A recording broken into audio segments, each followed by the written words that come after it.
análisis del acontecer nacional y regional, la vida política, las noticias y el análisis de AFN político y algo más.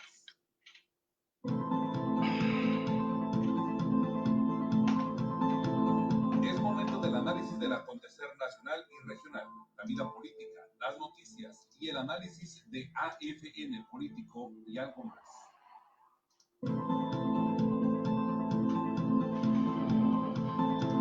Es momento del análisis del acontecer nacional y regional, la vida política, las noticias y el análisis de AFN político y algo más.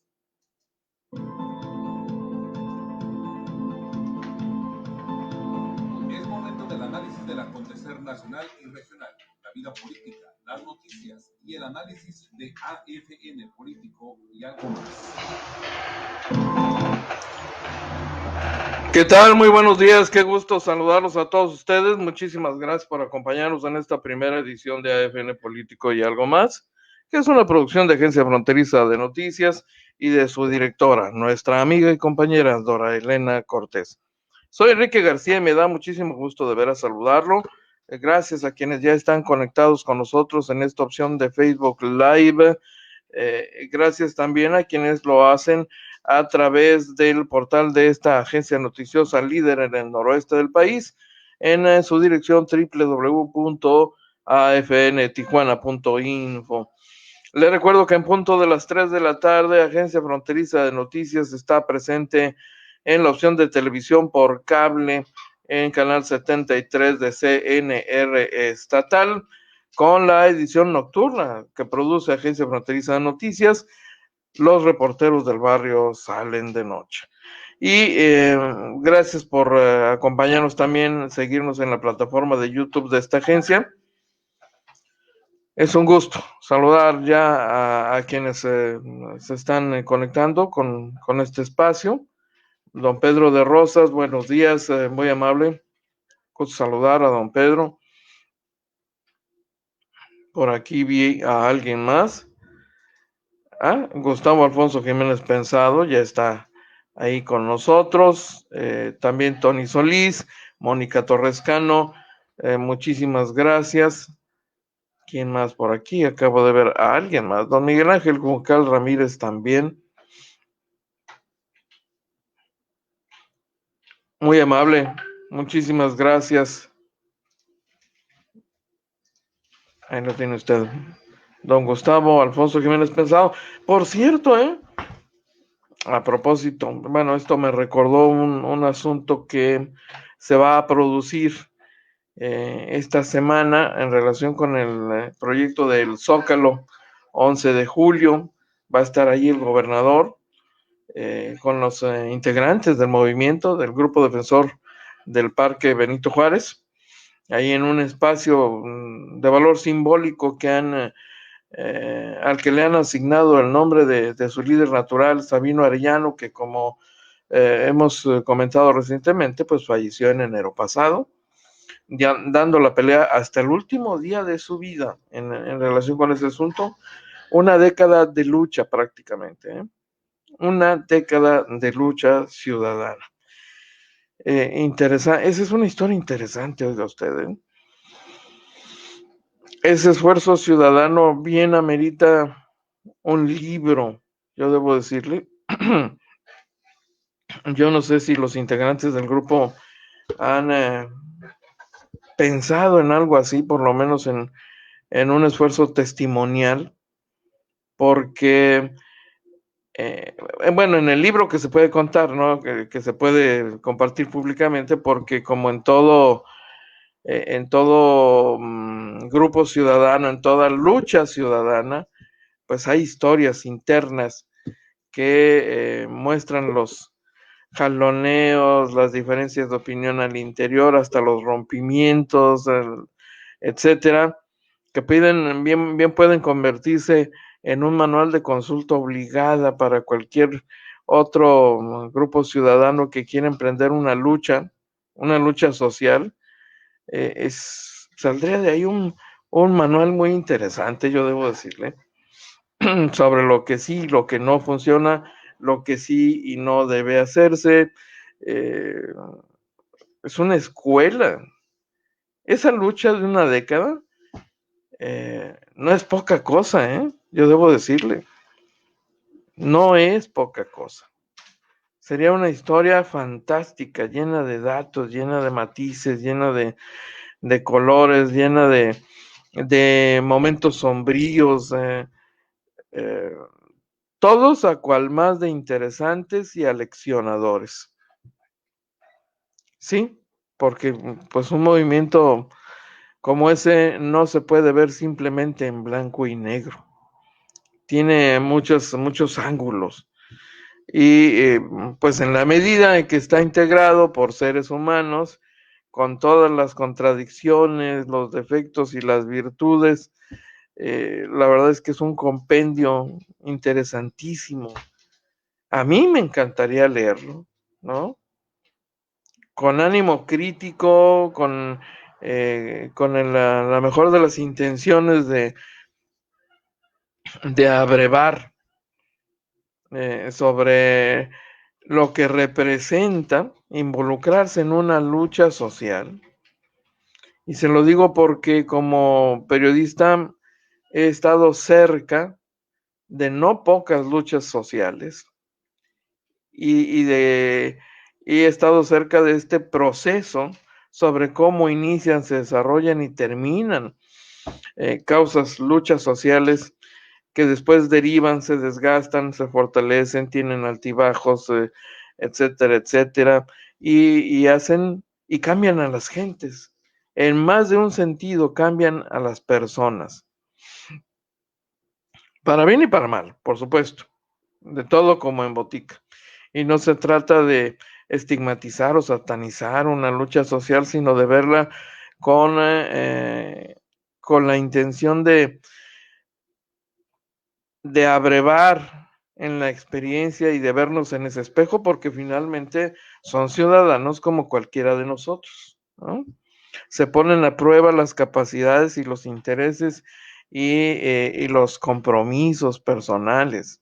El compromiso con una causa o los compromisos o intereses secundarios, los que están en otra agenda, la agenda oculta, la que cada quien lleva según sus propios intereses, legítimos o ilegítimos. Hay de todo como en botica, entonces haga usted de cuenta que mm, un libro para un manual, un libro en donde se puede hacer un repaso sensacional que nos permite vernos a nosotros mismos, ¿no? Es como un espejo, ¿no? Se asoma uno al interior de esa historia y se reconoce necesariamente en las historias de todos sus integrantes en algún momento, en mayor o menor medida. Entonces, es toda una experiencia.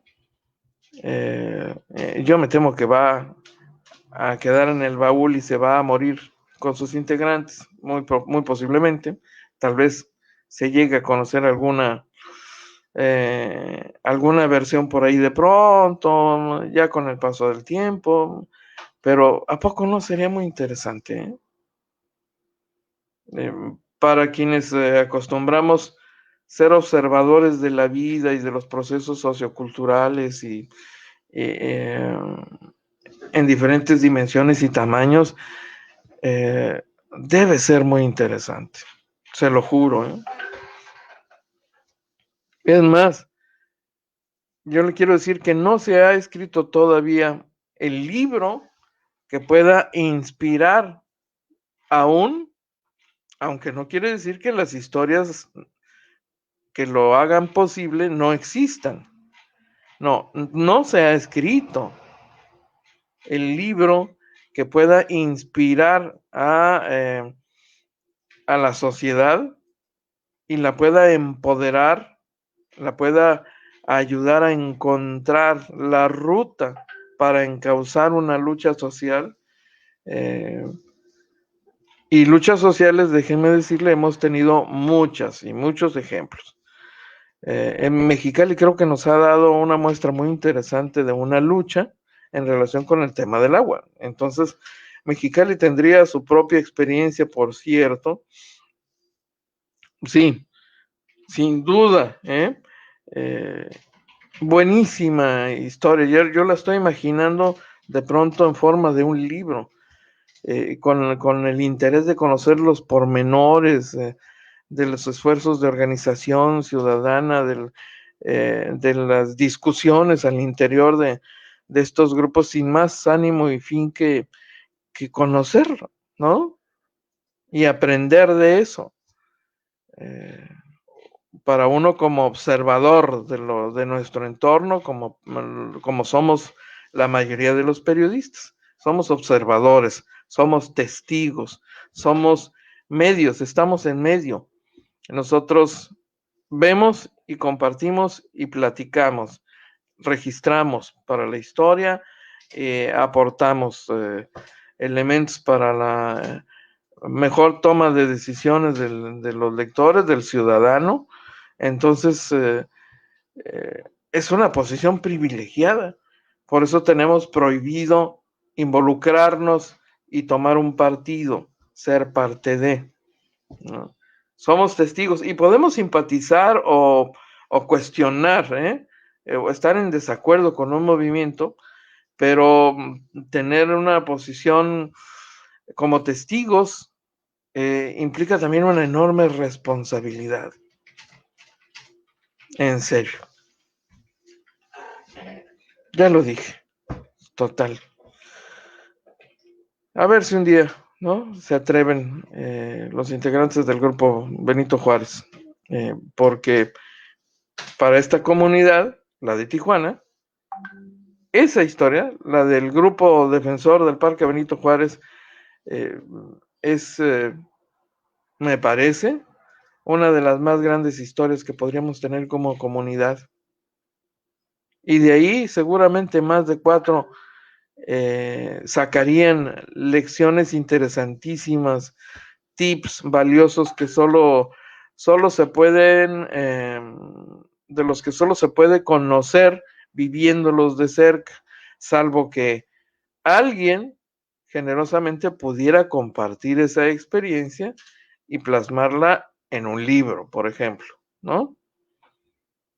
Y esto me recuerda particularmente una, la de Martita, una madre de familia de Playas de Tijuana, enfermera me parece, que decidió abandonar la comodidad de su casa para salir a defender, a encabezar, a promover una lucha eh, que le parecía importante para su casa, porque Playas de Tijuana era su gran familia, su casa grande, ¿no? Playas de Tijuana se cuece aparte, fíjese nada más, en más de un sentido. Y entonces, el fraccionamiento, no estoy hablando de la delegación es mucho más amplia, pero hasta geográficamente Playas de Tijuana es una comunidad, es una familia con un cierto estatus, con unas características comunes, con un perfil de habitantes. Entonces, podría decirse que Playas de Tijuana es una comunidad con gente trabajadora, pero no necesariamente asalariados, gente de cierta capacidad económica, sí, sin duda, y que tiene, por supuesto, otras necesidades y otras visiones y otra perspectiva de las cosas. Y, y cuesta trabajo imaginar en una comunidad con esas características que alguien salga de su casa y encabece una lucha social como lo hizo esta mujer, ama de casa, que levantó en armas a la comunidad cuando una empresa como Titiza y Teesa en los años 80 no quiso, instaló un incinerador, una planta recicladora que tendría como cliente principal, pues o como actividad principal, el reciclaje de ascareles. ¿Qué eran los ascareles? Es un aceite que iba dentro de los transformadores de energía eléctrica, altamente contaminante y cancerígeno.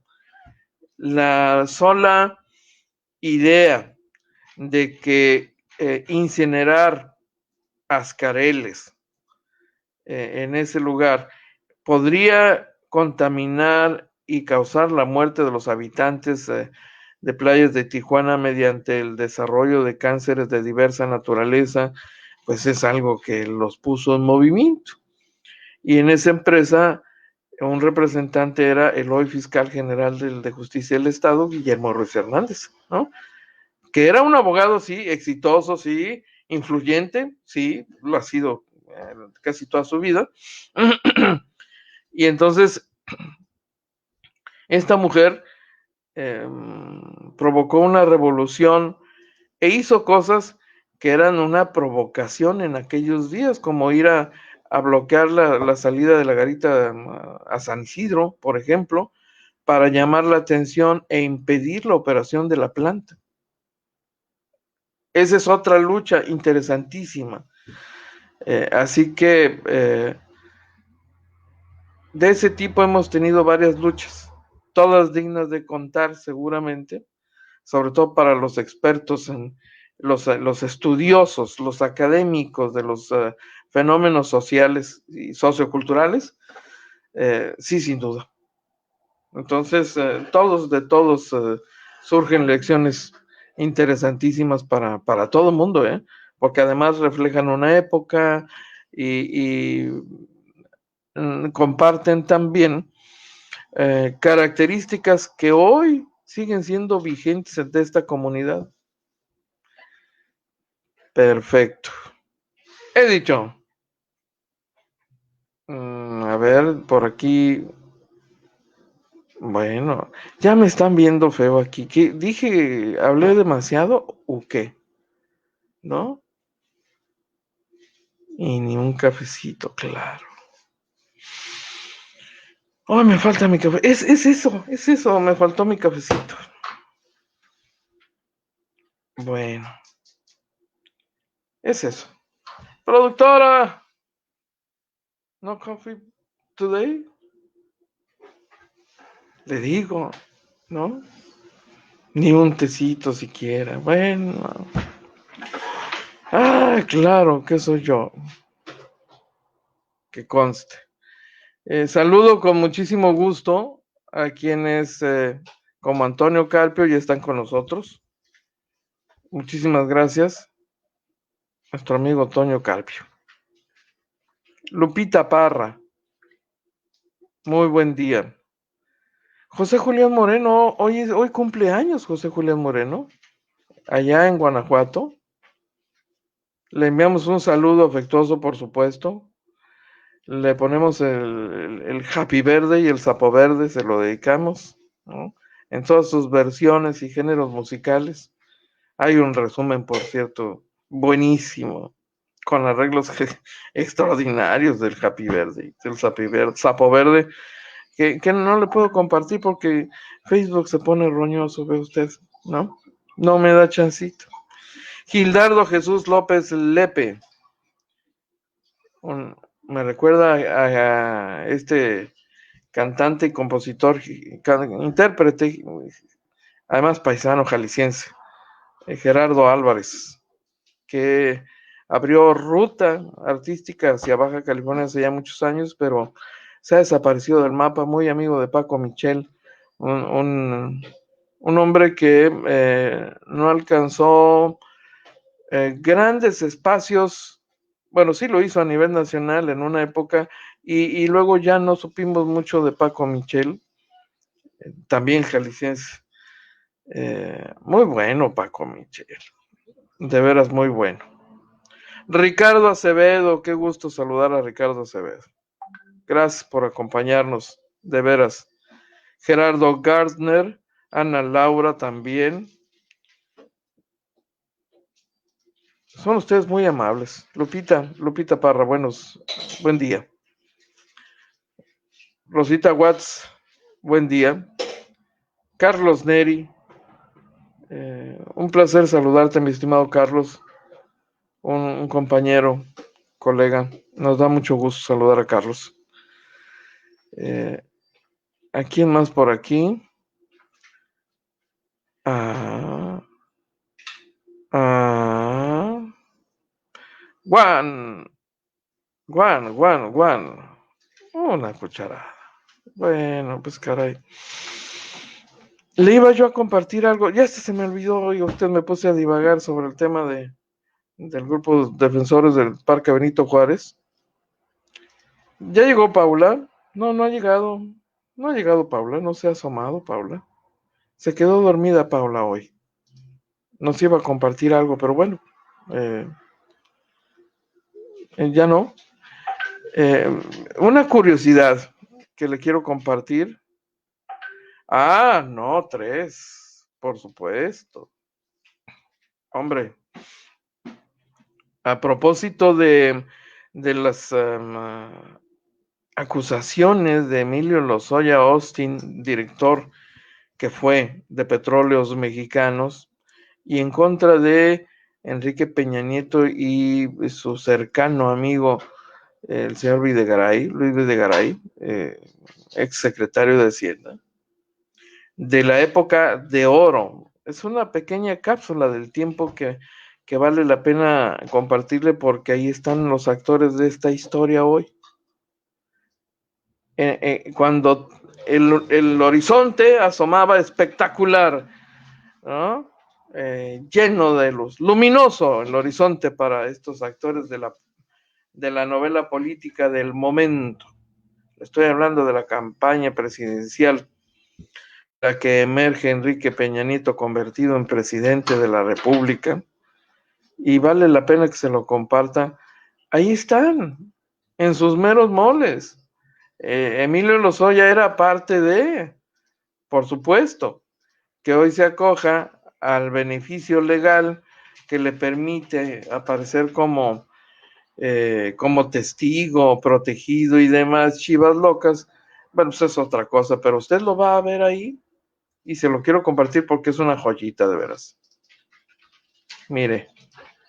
Y corre video porque... Tú me has visto aquí. Este es mi equipo de trabajo. Y hoy queremos decir, Ale, Frank, Jorge, vengan todos, por favor. Hoy queremos pedirte que este 1 de julio votes por este proyecto de cambio con rumbo para México. Y queremos pedirte también tu apoyo a nuestros candidatos a diputados y senadores del PRI para lograr hacer un gobierno con mayor capacidad para que las cosas sucedan. México va a cambiar. Pues así, jóvenes.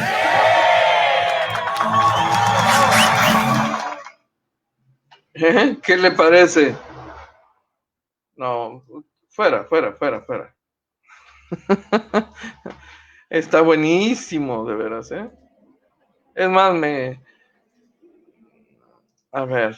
Tú me has visto aquí. Es más, va de nuez, porque yo me lo pedí, ¿no? Va de nuevo. Véalo ustedes. Vale la pena. Tú me has visto aquí. Este es mi equipo de trabajo. Y hoy queremos decir, Ale, Frank, Jorge, vengan todos, por favor. Hoy queremos pedirte que este 1 de julio votes por este proyecto de cambio con rumbo para México. Y queremos pedirte también tu apoyo a nuestros candidatos a diputados y senadores del PRI para lograr hacer un gobierno con mayor capacidad para que las cosas sucedan. México va a cambiar. Pues así, jóvenes.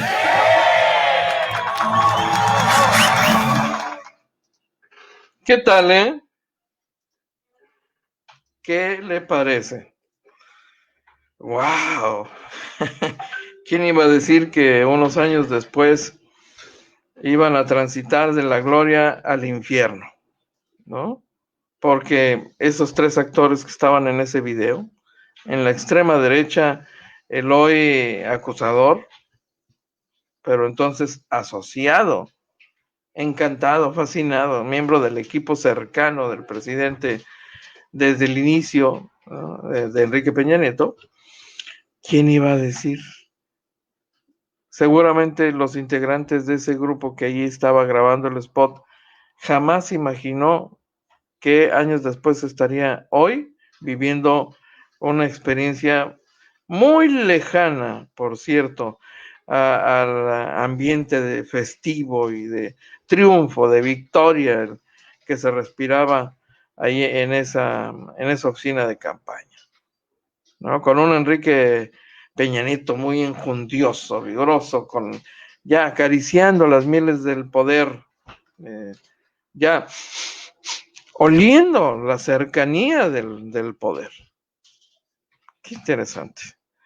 Y le voy a compartir otra historia que por supuesto no tiene nada que ver con eso.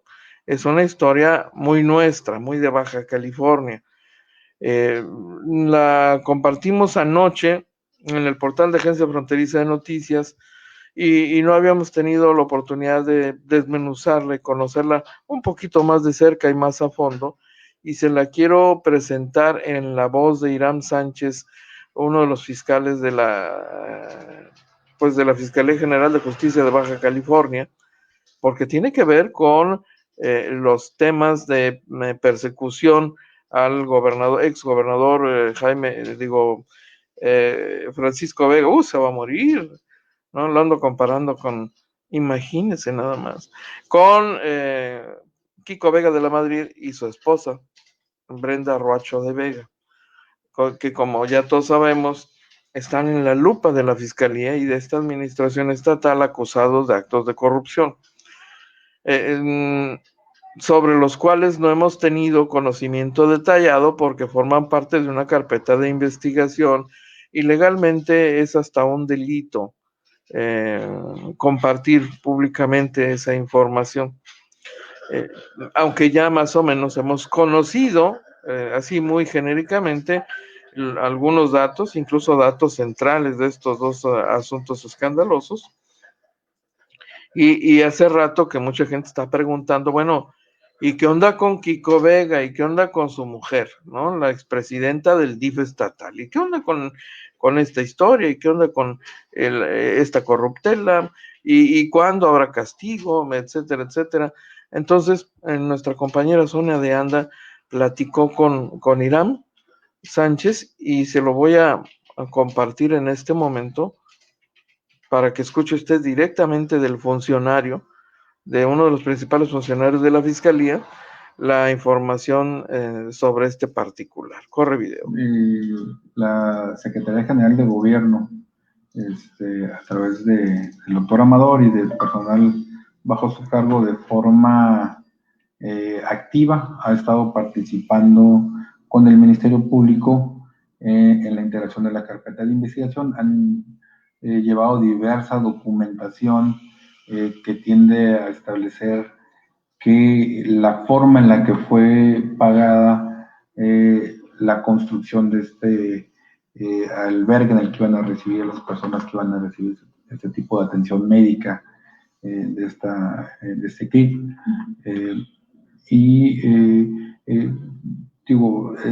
Son datos de prueba que nos permiten seguramente ya trabajar con un dictamen en materia de contabilidad forense para determinar efectivamente cuál fue el mecanismo de pago que se utilizó para la construcción. Aún estamos en espera con esta emergencia sanitaria. Se dejó de atender las solicitudes de todas las autoridades de la República por parte de la Comisión Nacional Bancaria de Valores.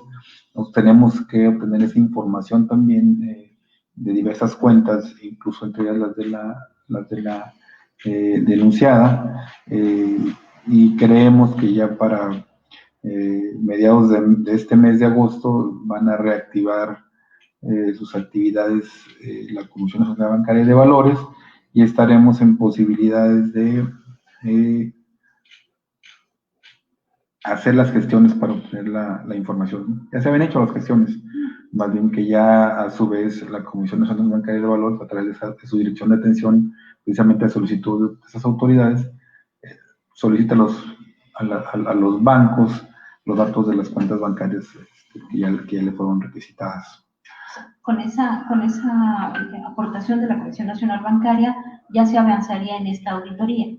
Se avanzaría en la obtención de información que es relevante para la carpeta de investigación y que seguramente formará parte de ese dictamen en materia de contabilidad que nos permitan, como ya lo había comentado, establecer el mecanismo de pago de la construcción. ¿Podría hablarse de un avance en Claro, términos efectivamente. porcentuales de la carpeta de investigación? En términos porcentuales, pues tal vez no quisiera ser imprudente, deberíamos de andar en un 70.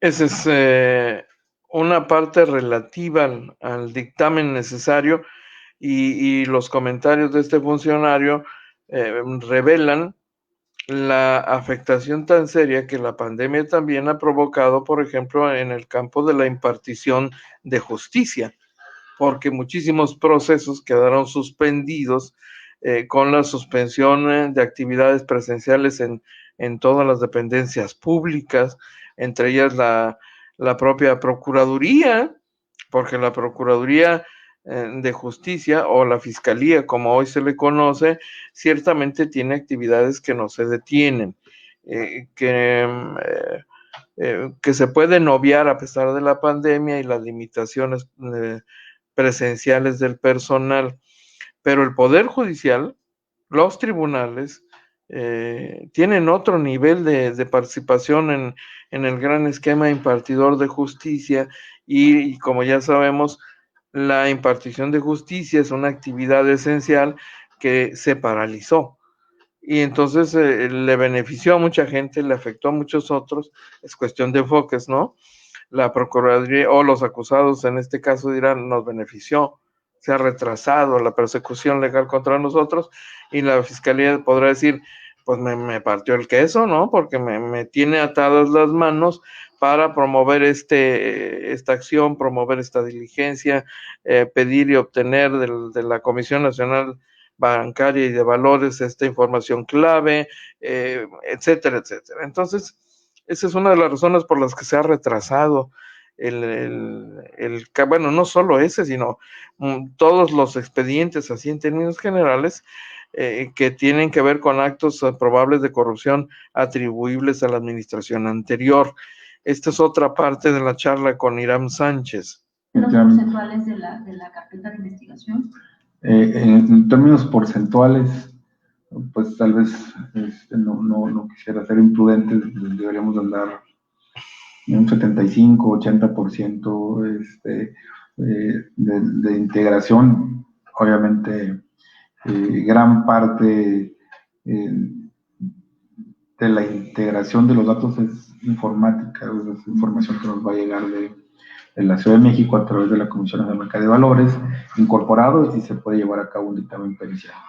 El órgano de la Fiscalía General del Estado, que se ha dedicado también a revisar estos temas de auditorías y demás, también ha intervenido en esta revisión de cuentas.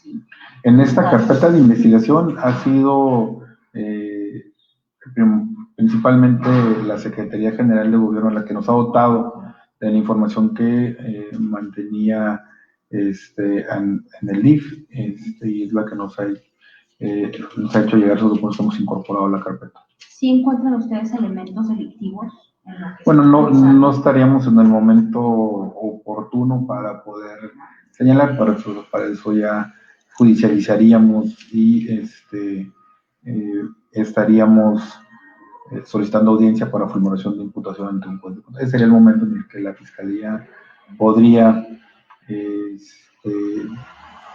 señalar que efectivamente estamos en esa posibilidad de formular imputación.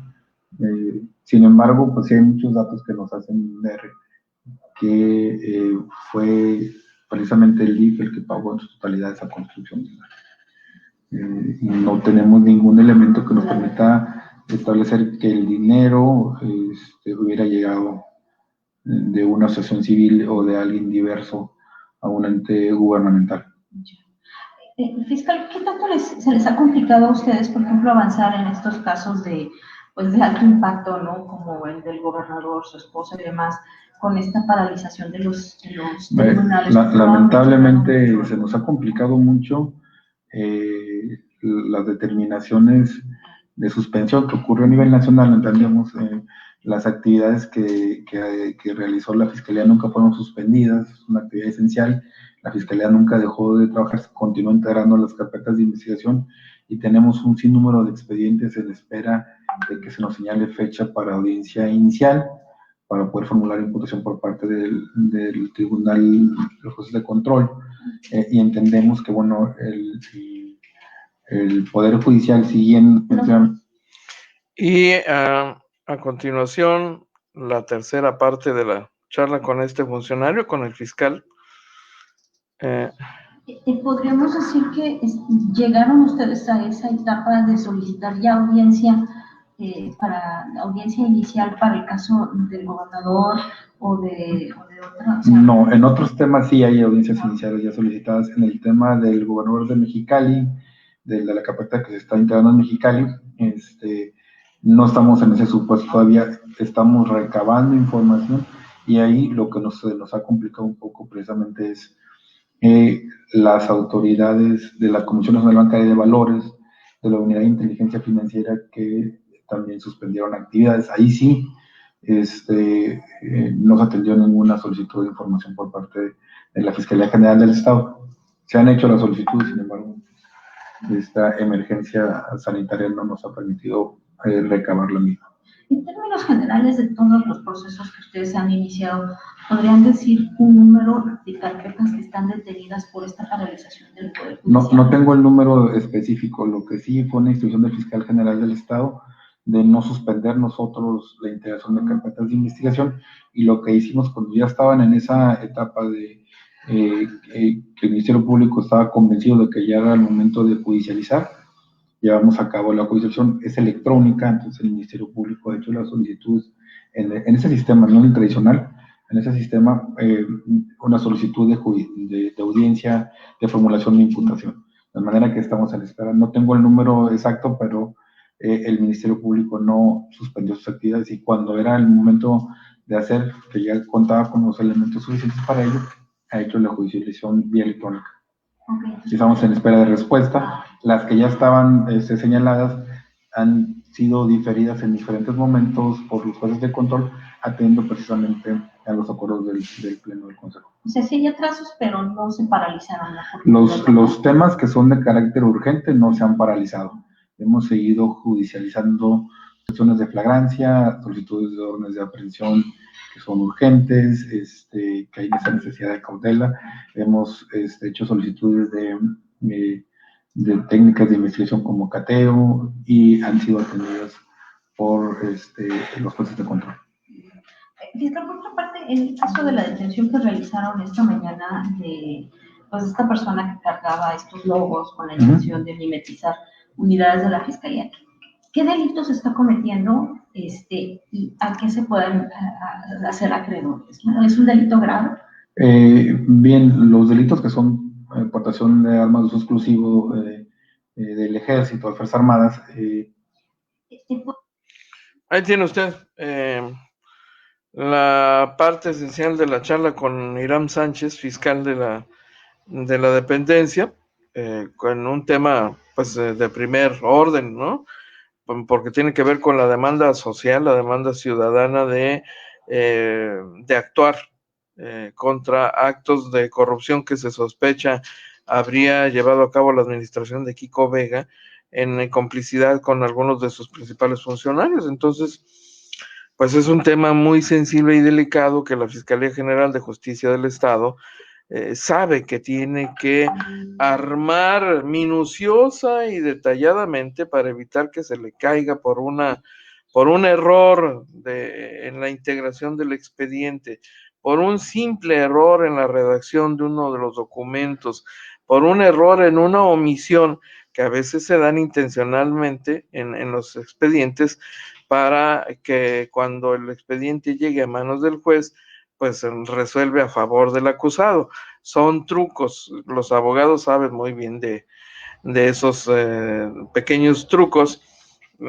Todo consiste en integrar mal una averiguación y no soportarla de manera adecuada, pero está presentada aparentemente en forma impecable, ¿no?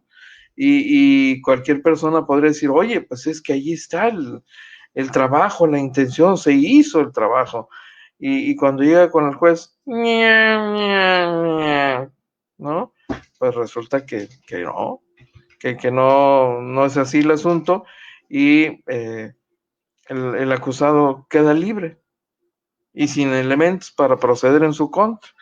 Entonces, el gobierno de Jaime Bonilla Valdés sabe lo delicado que es eso, y como aquí el principal interesado en que las cosas se hagan es el gobernador, porque lo ha cantado públicamente, por lo menos así lo ha dicho, ¿no?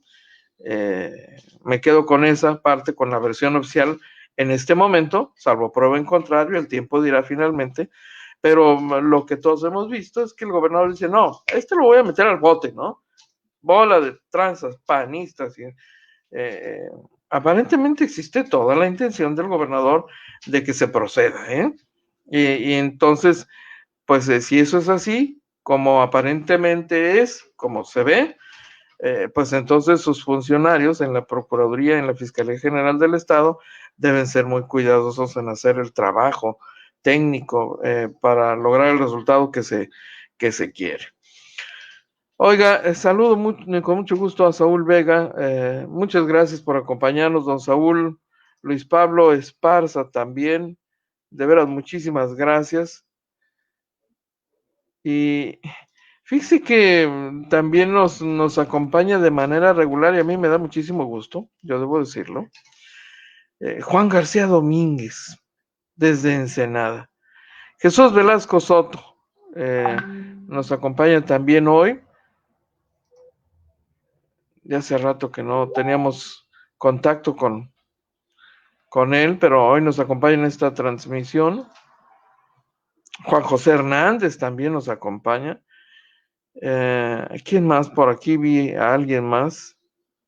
José Julián Moreno, muchas felicidades, insisto, hasta Guanajuato. El abrazo virtual. Miguel Ángel Ríos Valenzuela también. Lupita Parra, ya había saludado a Lupita. Leti Flores, por supuesto. Y le decía, Juan García Domínguez desde Ensenada, no sabe qué gusto me dio.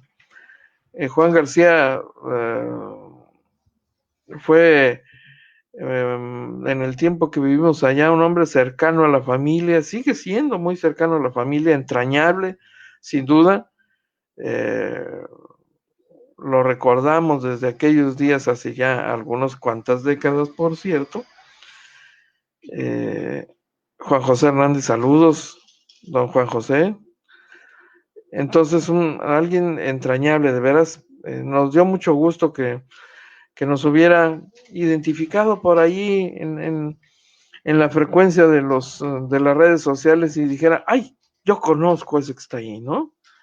Y sí, fue un verdadero placer. Y le enviamos un saludo afectuosísimo a Juan García, que vive en Ensenada, mi primer hogar, yo debo decirlo, ¿no? Sí, una experiencia de vida también entrañable relacionada con la bella Cenicienta. Oh, por supuesto que sí. De las mejores cosas que uno recuerda, de los mejores recuerdos, de los más gratos que conserva de ese tramo de la vida, pues sí, el paso por Ensenada, ¿no? Que dice cómo salen en vivo. Está dura la crisis del COVID, hasta el coyote le afectó el COVID. El tío Juan García, por supuesto, nuestro tío Juan García Domínguez. Sí, cómo no. El tío Juan García, cómo olvidarlo. A ver, el señor Peñanito ya se va acá al archivo muerto, con permisito. ¿Cómo salen en vivo AFN? No entendí. no entendí el comentario, pero bueno. Déjeme ir a una pausa brevísima. Buenas noticias. Si aún tienes pendiente el pago de tu predial, obtén el beneficio de 0 multas y 0 recargos al realizarlo durante agosto y septiembre. Ahora puedes hacerlo desde la comodidad de tu casa. Que no se te pase. Aún estás a tiempo de contribuir para que Tijuana sea una mejor ciudad para ti y para todos. Realiza tu pago en línea ingresando a www.tijuana.gov.mx. Así de sencillo es cumplir. Hoy, todos por Tijuana. Buenas noticias. Si aún tienes pendiente el pago de tu predial, obtén el beneficio de 0 multas y 0 recargos al realizarlo durante agosto y septiembre. Ahora puedes hacerlo desde la comodidad de tu casa. Que no se te pase. Aún estás a tiempo de contribuir para que Tijuana sea una mejor ciudad para ti y para todos. Realiza tu pago en línea ingresando a www.tijuana.gov.mx. Así de sencillo es cumplir. Hoy, todos por Tijuana. Gracias, estamos de regreso. Son ustedes muy amables. Fíjese que le quiero compartir. Caramba, qué sangrientos. Son rudos. Son rudos de pronto algunos comentarios. Pero bueno. Mire, es un dato que le comparto para actualizar el escenario. En este momento, el escenario sobre la pandemia. Porque se ha convertido en un tema preocupante el aumento de casos de COVID en Europa, en Rusia, Alemania, Bélgica, Francia y España. El aumento de contagios no cesa. Reino Unido está sufriendo efectos económicos devastadores, así que es un fenómeno pues global. Ha golpeado, eso es clarísimo, ha golpeado a nuestro país, pero de una manera impresionante. Rusia, por ejemplo, supera los 900,000 casos, casi 1,000,000, oiga usted, casi 1,000,000. Y mire que es el primer país que se reporta como autor de la vacuna, de la ansiada vacuna contra COVID, pero pues es finalmente un producto, un fármaco que ayudará a proteger, a prevenir a quienes no se han contagiado o no, o ya se contagiaron una vez, pero podrían contagiarse de nueva cuenta, y entonces, no obstante esto que se exhibe como un gran avance, lo cierto es que aquella nación ya casi llega al 1,000,000 de contagiados y supera los 15,260 muertos, que por supuesto es una cifra de juguete en comparación de lo que tenemos en nuestro país, donde ya superamos los 50,000 muertos. 50,000, ¿no? En las últimas 24 horas, Rusia registró 129 muertos y 5,000 contagios, una cifra, por supuesto, que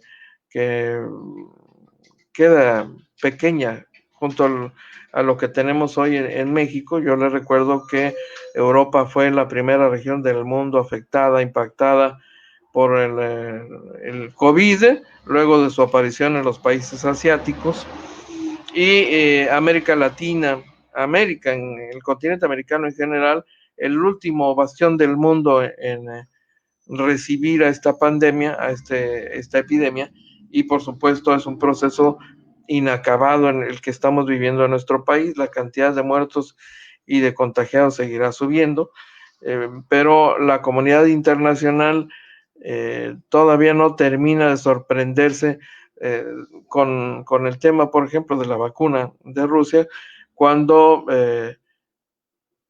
cada vez más países empiezan a lanzar gritos de auxilio. El Reino Unido entró ya oficialmente en recesión por primera vez en más de una década, ¿eh? Su Producto Interno Bruto se derrumbó, fíjense nada más, un 20% entre abril y junio. El segundo trimestre consecutivo de contracción en su economía. Y estos son los datos oficiales del Reino Unido. Y si eso está ocurriendo en aquella nación, por supuesto que en nuestro país podría irnos todavía peor. Sí, todavía no termina esta película de horror, hay que decirlo, la pandemia económica. Alemania, por ejemplo, es otra historia. Alemania tiene en las últimas 24 horas pues más de casi 1,300 contagios nuevos, y la tendencia a la alta en la última semana los tiene muy, muy preocupados, alarmados incluso. Es un 12% el aumento de los contagios en la última semana. En Bélgica, por ejemplo, está ocurriendo algo similar.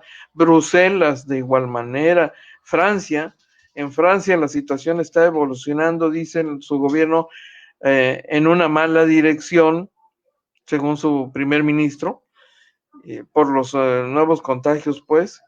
España, el país europeo con más casos, está por encima de 1,400 diarios, 1,400 contagios, ¿no?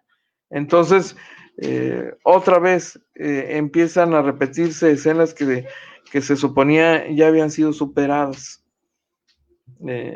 Y en Europa está el Vaticano, y un actor principal, pues inevitable, por su liderazgo y representatividad mundial, pues el Papa, de plano hizo un llamado a superar las patologías sociales que amenazan a la humanidad durante la pandemia, como el individualismo, y dijo que sin colaboración y sin ayudar a los más débiles no podemos curar el mundo.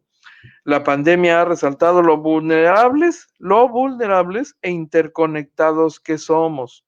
Si no nos cuidamos entre nosotros, a partir de los últimos, de los más afectados, y la creación, no podremos curar el mundo, dijo el Papa Francisco, que sigue pues sin celebrar actos públicos, ¿no?, en la Plaza San Pedro, para evitar aglomeraciones. Así que ese es el panorama que se está viviendo hoy por hoy en Europa, donde el fantasma del rebrote sigue asustando gente, y con justificada razón, por supuesto. Oiga, le quiero compartir una declaración. ¿Todavía tenemos tiempo? Sí, claro que sí. Una declaración de Santiago Nieto, el titular de la Unidad de Inteligencia Financiera de la Secretaría de Hacienda, que dice que la institución ha bloqueado las cuentas bancarias del líder de la Confederación Libertad de Trabajadores de México, llamado Hugo Bello, por supuestamente utilizar una red de prestanombres y empresas fantasma para lavar dinero producto de delitos a los que se le vincula, como homicidio, secuestros, extorsiones y despojos. La unidad de inteligencia también bloqueó las cuentas de 6 prestanombres y 4 empresas vinculadas financieramente con este hombre, Hugo Bello, que tiene operaciones en diversos estados de la República Mexicana. Hugo Bello tiene órdenes de aprehensión ya emitidas en Oaxaca y por un juez federal en 2018, y según las investigaciones utilizaba el sistema financiero mexicano para blanquear los fondos obtenidos de actividades criminales en las empresas cuyas cuentas ahora por lo pronto ya están bloqueadas. Y dice que este líder sindical usaba como su principal modus operandi pues a sus familiares, entre ellos su esposa y 2 hijos y colaboradores cercanos, para realizar operaciones financieras como retiros en efectivo, la compra de casi una veintena de bienes inmuebles por un monto de 44 millones de pesos, y 8 vehículos además con un costo de 15 millones de pesos aproximadamente. A través del sindicato Libertad se registraron depósitos bancarios por 1,254 millones de pesos. Le repito, 1,254 millones de pesos. Retiros también por 1,844 millones de pesos, 483 de ellos en efectivo.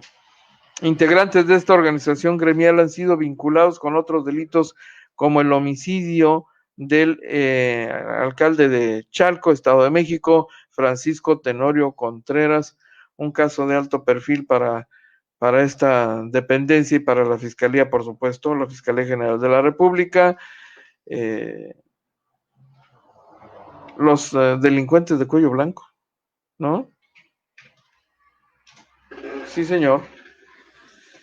Le quiero compartir una información adicional que le estamos ofreciendo en el portal de Agencia Fronteriza de Noticias. Y es una declaración de Carlos Jiménez Ruiz. Si no lo conoce, es el dirigente estatal del PRI, Carlos Jiménez. Dice que va a denunciar al gobernador Jaime Bonilla Valdés ante la Fiscalía Especializada para Delitos Electorales, la FEPADE, por actos de campaña anticipados. Dice Carlos Jiménez, que es abogado, por cierto, que el gobernador está incurriendo en estos actos y está utilizando recursos públicos y su posición privilegiada como servidor público para hacer campaña a favor de Morena. Y esto, dice, quedó evidente durante las últimas declaraciones y expresiones públicas que hizo durante su visita este fin de semana, pues a San Felipe, por ejemplo, y Mexicali. Está haciendo proselitismo a favor de Morena, esencialmente es lo que dice Carlos Jiménez. Se ha convertido, dijo también Jaime Bonilla, en el principal promotor de ese partido político, adelantándose a los tiempos electorales y en un evidente acto proselitista.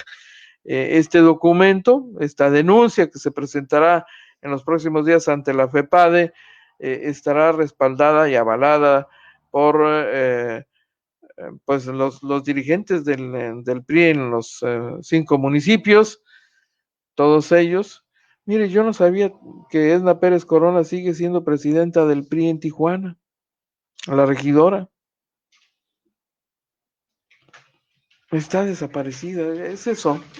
Está entregada a su chamba en la regiduría, por eso no. Presidenta del PRI en Tijuana. Bueno, pues es un dato interesante para tenerlo ahí presente, ¿no?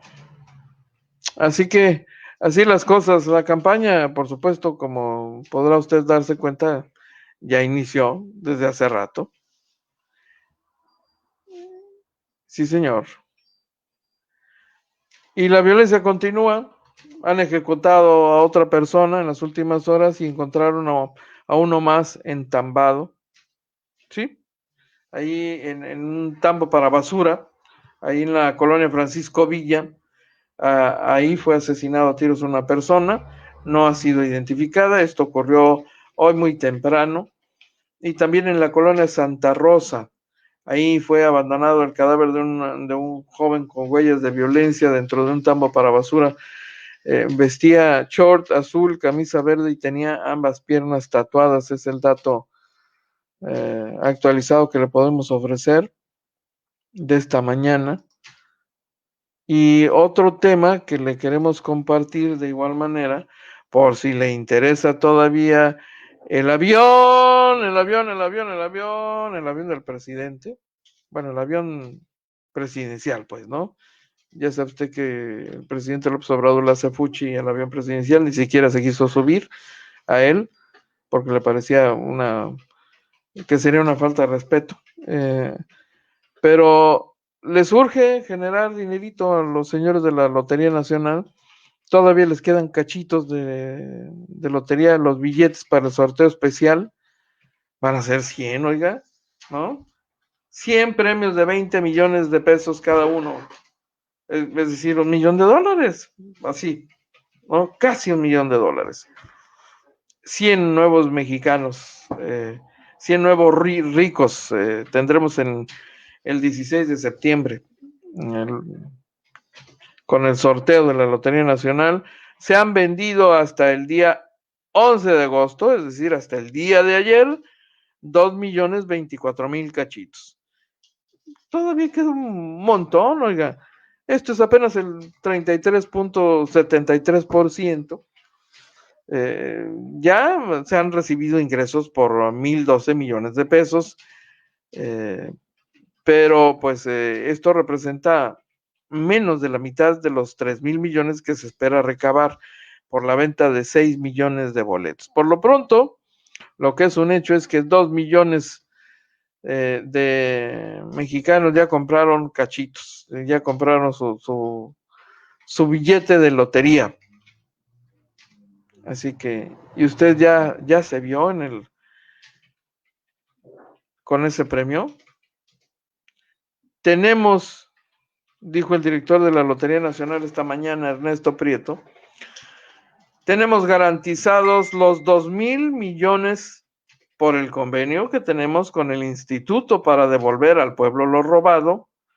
Necesitamos la comprensión y el apoyo de la gente, queremos que nos ayuden, que vayan a los expendios y con los billeteros y que compren su billete de lotería. Le urge. Pues está bueno, mucho gusto. ¿Y usted ya compró su billete de lotería? ¿Ya se vio con los 20 millones de pesos en el bolsillo? Bueno, yo espero que sí, ¿no? Oiga, creo que tenemos aquí a alguien más. Gerardo Gardner también nos acompaña en esta transmisión. Don Juan Cabuto, Jacqueline García, muchas gracias por acompañarnos en esta emisión, que se fue como agua, de veras, ¿eh? Como agua se fue. Juanita Flores también nos acompaña esta mañana, muchísimas gracias, qué amable. Y ¿a quién más tenemos por aquí? No me quiero ir sin saludarlos. Son todos. Oiga, pues muchísimas gracias nuevamente por habernos acompañado en esta primera edición. Los invitamos a acompañarnos de igual manera en la segunda edición a la 1 de la tarde. Y por la noche, les recuerdo, los reporteros del barrio salen de noche y se reúnen aquí en el Jacalito ¿no? Ahí, pobremente. Ya que pase la pandemia, los vamos a invitar aquí a una tarde bohemia con lo mejor del firmamento artístico de Tijuana, que tiene muchos talentos, por cierto. Ahí acompañando, ahí donde está el pianito. Ya ando perdido yo aquí. Ahí está, mire. Ahí atrás. ¿No? Ahí mero. Ya se me cruzan los cables, pero bueno. Saludos a todos ustedes. Nos vemos y escuchamos en un rato más en la segunda edición. Y es todo por hoy. Lo invitamos para que nos siga de lunes a viernes, de 12 a 1 de la tarde por este canal. Agencia Fronteriza de Noticias es el portal de noticias más influyente y que sí se lee.